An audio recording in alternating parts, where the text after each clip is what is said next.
ব্রেকফাস্টে বা ডিনারে একই রকমের রুটি বা পরোটা খেতে ভালো না লাগলে এইভাবে একবার নান রুটি ও সুজির পরোটা বাড়িতে বানিয়ে দেখতে পারেন। রুটি ও পরোটাগুলো হবে বেশ ফুলকো আর বেলুনের মতন।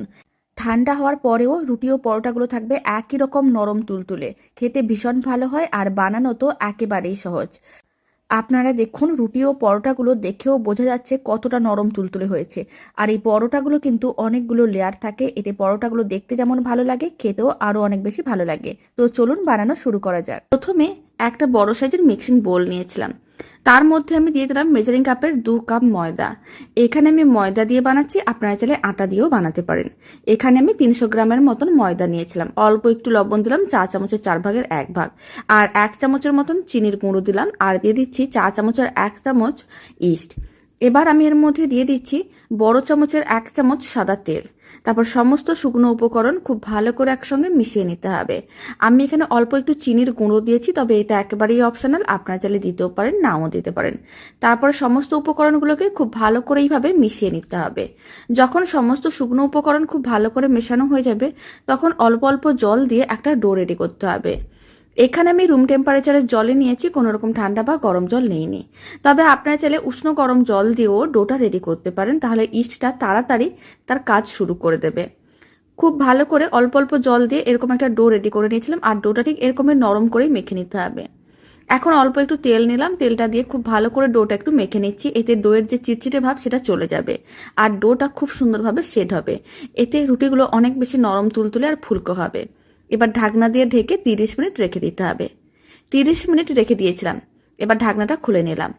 আপনারা দেখুন, ডোটা বেশ ফুলে উঠেছে, প্রায় ডবল হয়ে গেছে। আপনাদের কাছে যদি সময়টা একটু বেশি থাকে তাহলে 1 ঘন্টাও রেখে দিতে পারেন। এখন ডোটাকে আর একবার খুব ভালো করে মেখে নিতে হবে। ডোটা যখন খুব ভালো করে মেখে নেওয়া হয়ে যাবে, তখন ডোটা থেকে লেচি কাটতে হবে। আর যেহেতু আমি নান রুটি বানাবো, তাই লেচিগুলোকে ঠিক এরকমই একটু বড় সাইজের বানাচ্ছি। তবে আপনারা চাইলে লেচিগুলোকে ছোট বা মিডিয়াম করেও কেটে নিতে পারেন। এখানে আমি একটু বড় করে লেচিগুলো কেটে নিলাম, তবে খুব বেশি বড় করেও লেচিগুলো কাটেনি, ঠিক এরকমের সাইজের লেচিগুলো কেটে নিয়েছিলাম।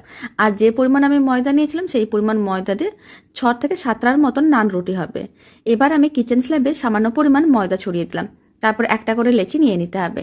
লেচিটাকে নিয়ে এইভাবে গোল বলের মতন করে বানিয়ে তারপরে একটু প্রেস করে চ্যাপটা করে নিতে হবে। আর তারপর শুকনো ময়দার মধ্যে ভালো করে লেচিটাকে কোট করে নিতে হবে, আর এইভাবে বেলে নিতে হবে। আমি এখানে নান রুটিগুলোকে একটু পাতলা করে বানাবো, তাই এরকমই ঠিক পাতলা করে বেলে নিচ্ছি। তবে নান রুটি অনেকে আবার একটু মোটা মোটা খেতে পছন্দ করে, তাহলে আপনারা একটু মোটা করেও বেলে নিতে পারেন। আমি ঠিক এরকমই রুটির মতন পাতলা করে নান রুটিটা বেলে নিলাম, কারণ নান রুটিটা রেডি হওয়ার পরে অনেক বেশি নরম তুলতুলের ফুলকো হবে। ঠিক এরকমই পাতলা করে বেলে নিয়েছি। এবার আমি রুটিটা ভেজেও দেখিয়ে দেবো। তার জন্য একটা তাওয়াকে গ্যাসের ওভেনের উপরে বসিয়ে গরম করে নিয়েছিলাম, তাওয়ার মধ্যে রুটিটা দিয়ে দিলাম। শুকনো খোলায় এপিড ওপিড হালকা করে ভেজে নিতে হবে। আর ফ্লেমটার সময় মিডিয়ামে আছে। মিডিয়াম ফ্লেমে এইভাবে একটু প্রেস করে করে রুটিটাকে একটু ভেজে নিতে হবে। আর এইভাবে প্রেস করার সময় আপনারা দেখতে পাবেন রুটিটা একটু ফুলে উঠবে। তখন যেই দিকটা ফুলে উঠবে সেখানে আবারও একটু প্রেস করতে হবে, তাহলে পুরো রুটিটা খুব সুন্দরভাবে ফুলে উঠবে। আপনারা দেখুন, রুটিটা কিন্তু খুব সুন্দরভাবেই ফুলে উঠছে। এবার এপিড ওপিড আর একটু হালকা করে ভেজে নিতে হবে, তাহলেই রেডি হয়ে যাবে দারুণ স্বাদের নরম তুলতুলে ফুলকো নান রুটি, যা যে কোনো রেসিপির সঙ্গে খেতে ভীষণ ভালো হয় আর বেশ নরম তুলতুলে হয়। কোনো রকম কিন্তু শক্তও হয় না, কারণ রুটিগুলো ঠান্ডা হওয়ার পরেও একই রকম নরম তুলতুলে থাকে। বাকি নান রুটিগুলো একইভাবে রেডি করে নেব। আবারও একটা নান রুটি আমি বেলে নিয়েছিলাম, এখন আর একটা ভেজে দেখিয়ে দিচ্ছি। প্রত্যেকটা রুটি হবে একই রকম নরম তুলতুলে আর ফুলকো। দুদিক প্রথম এরকম হালকা করে ভেজে নিতে হবে, তারপরে যেদিকটা একটু ফুলে উঠবে এইভাবে একটু প্রেস করে দিতে হবে, তাহলেই পুরো রুটিটা খুব সুন্দরভাবে ফুলে উঠবে। আপনারা দেখুন, এই রুটিটাও খুব সুন্দরভাবে ফুলে উঠছে। আর এইভাবে বানালে প্রত্যেকটা রুটি একইভাবে মানে খুব সুন্দরভাবে রেডি হবে। বেশ কয়েকটা আমি নান রুটি রেডি করে নিয়েছিলাম, একটা প্লেটের মধ্যে সার্ভ করে নিয়েছি। আপনারা দেখুন রুটিগুলো কতটা নরম তুলতুলে দেখেও বোঝা যাচ্ছে। আর এই দারুণ স্বাদের নান রুটির রেসিপিটা শেষ পর্যন্ত দেখার জন্য আপনাদের অসংখ্য ধন্যবাদ। নান রুটিটা রেডি হয়ে গেছে, এবার আমি নরম তুলতুলে ফুলকো সুজির পরোটা বানানো দেখাবো। তো চলুন পরোটাটা বানানো শুরু করা যাক। পরোটাগুলো বানানোর জন্য প্রথম একটা বড় সাইজের মিক্সিং বোল নিয়েছিলাম, তার মধ্যে দিয়ে দিলাম মেজারিং কাপের 1 কাপ সুজি। এখানে 150 গ্রাম সুজি আছে। এবার আমি মিক্সিং বোলের মধ্যে দিয়ে দিচ্ছি ওই কাপের 1 কাপ জল, মানে 150 ml জল দিয়ে দিলাম। আর দিয়ে দিচ্ছি চা চামচের 4 ভাগের 1 ভাগ লবণ, আর চা চামচের 1 চামচের মতন চিনি। তারপর লবণ ও চিনিটা আর সুজিটা জলের সঙ্গে ভালো করে মিশিয়ে নিতে হবে। আর খুব ভালো করে মেশানো হয়ে গেলে 5 মিনিটের মতন এইভাবে রেখে দিতে হবে। এতে সুজিগুলোও বেশ নরম হয়ে যাবে আর লবণ ও চিনিগুলো খুব ভালো করে মিশে যাবে। এখন ঢাকনা বন্ধ করে এক সাইডে 5 মিনিটের মতন রেখে দিচ্ছি। 5 মিনিট হয়ে গেছে, এবার ঢাকনাটি খুলে নিলাম। এখন একবার চেক করে দেখে নিতে হবে। আপনারা দেখুন সুজিগুলো আগের থেকে অনেকটাই ঘন হয়ে গেছে আর মিশ্রণটাও আগে থেকে বেশ ফুলে উঠেছে। তার মানে বুঝে নিতে হবে সুজিগুলো ভালো করে জলটা শোক করে নরম হয়ে গেছে। এখন মিশ্রণটার মধ্যে দিয়ে দিলাম 1 চামচ সাদা তেল। সাদা তেলটাও খুব ভালো করে মিশিয়ে নিতে হবে।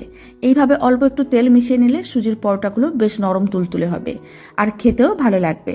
খুব ভালো করে তেলটাও মেশানো হয়ে গেছে। এবার আমি দিয়ে দিচ্ছি 200 গ্রাম আটা। আমি এখানে আটা দিয়েছি, আপনারা চাইলে ময়দাও দিতে পারেন। এখানে আমি মেজারিং কাপের হাফ কাপগুলো হয় মানে 100 গ্রামের কাপগুলো দুবার দিয়েছি, তাই 200 গ্রাম আটা দিয়ে দিলাম। এবার আটাটা খুব ভালো করে মিশিয়ে নিতে হবে আর একটা ডো রেডি করে নিতে হবে।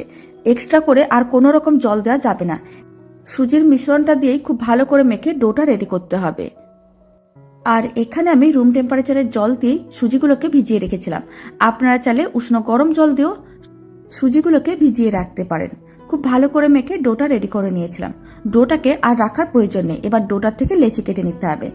আর লেচিগুলোকে আমি এখানে মিডিয়াম সাইজ করে কেটে নিচ্ছি। আপনারা চাইলে ছোট বা বড় করেও লেচিগুলো রেডি করতে পারেন। ডোটার থেকে সমস্ত লেচিগুলোই কাটা হয়ে গেছে। এবার আমি পরোটাগুলো রেডি করে নেব। তার জন্য অল্প একটু আটা নিয়েছি, কিচেন স্ল্যাবের উপরে আটাটা ছড়িয়ে দিলাম।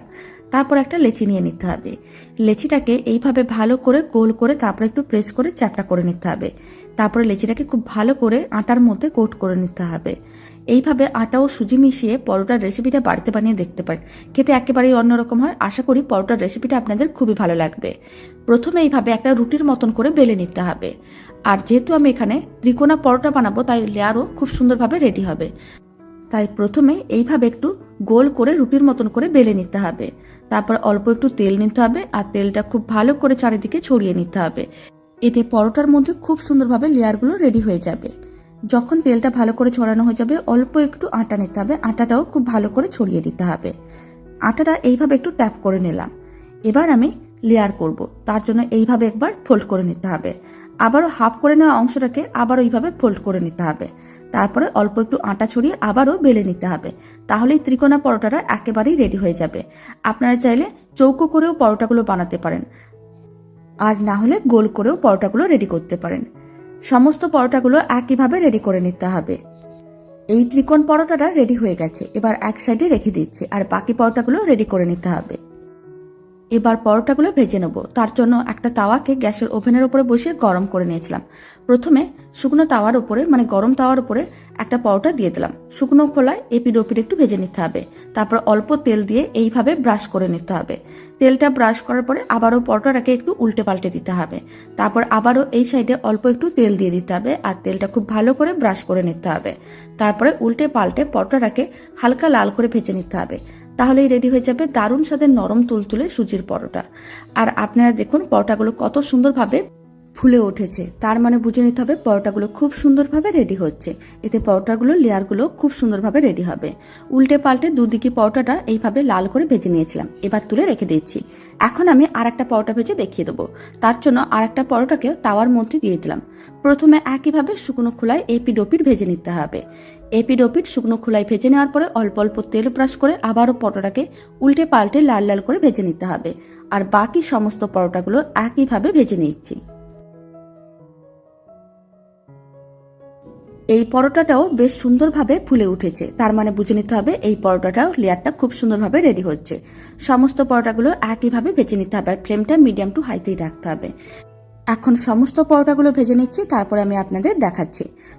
সমস্ত পরোটাগুলো ভাজা হয়ে গিয়েছিল। এবার একটা প্লেটের মধ্যে নিয়ে নিয়েছি। আর এই নরম তুলতুলে ফুলকো নান রুটি ও নরম তুলতুলে সুজির এই পরোটার রেসিপি কেমন লাগলো কমেন্ট বক্সে জানাতে একেবারেই ভুলবেন না। আর এই রুটি ও পরোটার রেসিপিটি ভালো লেগে থাকলে আপনারা যদি ফেসবুক থেকে রেসিপিটা দেখছেন পেজটিকে ফলো করে নেওয়ার অনুরোধ রইল। ইউটিউব থেকে দেখলে